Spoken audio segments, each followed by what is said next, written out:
সাকিব এবং মাশরাফি এই দুইজনের তো রাজনৈতিক একটা পরিচয় রয়েছে, কিন্তু একটা ক্রিকেটার পরিচয় রয়েছে। সেই ক্রিকেটার পরিচয়টা তাদের 20 বছর 25 বছরের।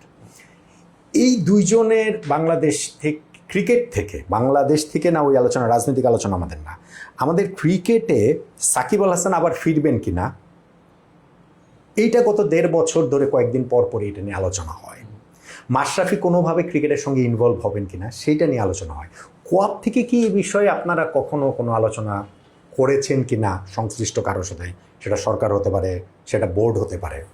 হ্যাঁ, আমরা আমরা দেখেন সবসময় একটা জায়গায় একটা কথা বলেছি, আমাদের কাছে উনি কিন্তু অনলি ক্রিকেটার।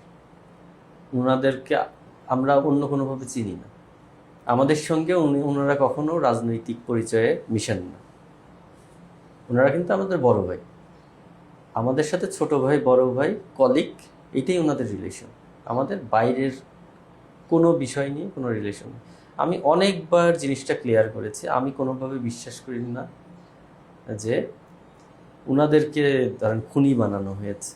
ঠিক আছে, ওনারা একটা দল করেছেন, ওনারা একটা দলের পক্ষে ছিলেন বা একটা দলকে সাপোর্ট করেছেন, এটা সবারই অধিকার আছে। হ্যাঁ, ওনাদেরটা চোখে পড়েছে কেন? কারণ ওনারা নির্বাচিত এমপি ছিলেন। তো এই জন্যে ওনাদের যেই শাস্তিটা আছে বা এখন যেটা সাফার করছেন আর কি, অনেক সাকিব ভাই দেশে আসতে পারছেন না, বা মাশরাফি ভাই স্বাভাবিকভাবে চলাফেরা করতে পারছেন না, ওনাদের এই দুঃখগুলো আমরা সবসময় বুঝতে পারি এবং আমরা সবসময় চাই ওনাদের জন্য কিছু করতে। এখানে শুধু তাই না, ইভেন দুর্জয় ভাইও তো, ওনাকে আমরা কি হিসেবে জানি? আমাদের তো এক্স ক্যাপ্টেন, উনিও তো ফরমার ক্যাপ্টেন, উনি বাংলাদেশ ক্রিকেট বোর্ডের ডিরেক্টর ছিলেন। যদিও দুর্জয় ভাইয়ের সঙ্গে আমাদের এজ ডিফারেন্সটা অনেক বেশি, ওইভাবে মেশা হয়নি, বাট আমরা কাউকে অস্বীকার করতে পারবো না, ওনাদেরকে আমরা শুধুমাত্র ক্রিকেটার হিসেবে চিনি।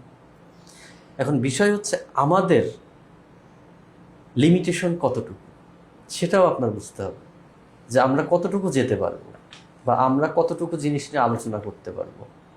আমরা আমাদের লিমিটেশন অনুযায়ী আমাদের যতটুকু কথা বলা যায় আমরা ততটুকু বলি।